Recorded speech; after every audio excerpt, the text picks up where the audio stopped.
Assalamualaikum dan hai guys, saya Arif Ismail dan selamat datang ke channel Mobile Jaya.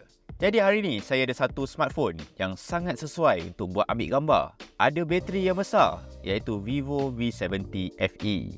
Phone ni yang bestnya dia ada kamera 200 megapiksel dengan OIS, ada bateri 7000 mAh dan ada design yang sangat cantik dan minimalis.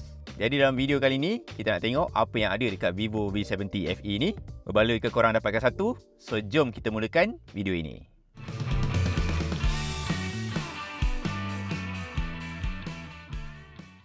Pertama sekali, phone ni ada design yang sangat atraktif. Macam warna dekat tangan saya ni warna Muse Purple. Dia siap ada rekaan floral yang actually boleh reflect kalau tengok dari angle yang lain.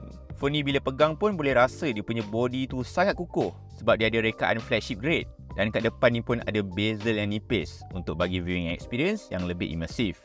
Untuk skrin dia guna panel yang terang, AMOLED 6.83 inci. So warna dia memang vibrant dan senang nak tengok time hari panas terik.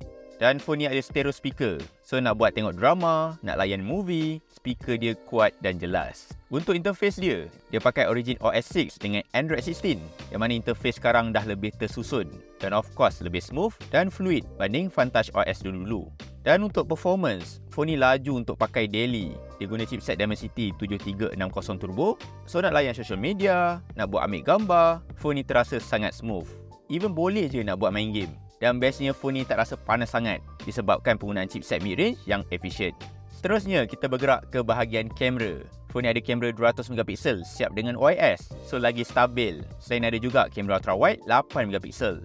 Dan hasil dia mengingatkan saya dengan kamera phone Vivo yang lebih mahal. Saya suka warna dia ada look macam Zeiss punya colour. Dia tak terlalu pekat dan warna dia lebih ke arah natural. Tapi paling impresif dia punya kemampuan zoom. Walaupun tak ada kamera telefoto, dia punya gambar tetap sharp. Yang mana benda ni possible sebab ada sensor 200 megapiksel dengan tuning daripada AI. Dekat app kamera dia ada beberapa feature macam Vivo X series. Contohnya korang boleh ubah color style dia, boleh ubah jenis bokeh dan dia ada AI season portrait untuk gambar ala-ala overseas yang bermacam-macam musim.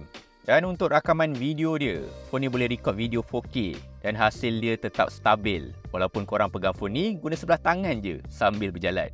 Dan akhir sekali dia punya bateri sangat tahan 7000 mAh. So korang nak pakai sehari dua, nak pakai kamera banyak, memang susah nak habiskan bateri dia. Dan even charging dia pun laju sangat, 90W flash charge. So dalam masa kurang sejam, phone ni dah siap full charge 100%.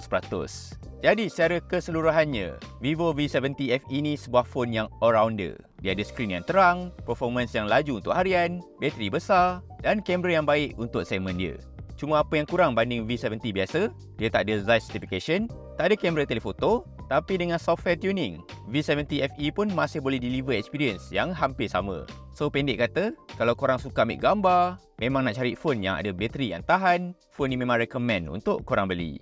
Jadi sekian sahaja daripada saya, Arif Ismail untuk video V70 FE pada kali ini. Jadi bagi korang yang ada sebarang soalan, cadangan ataupun apa jua pertanyaan, korang boleh kemukakan kepada saya melalui komen di bahagian bawah video ini.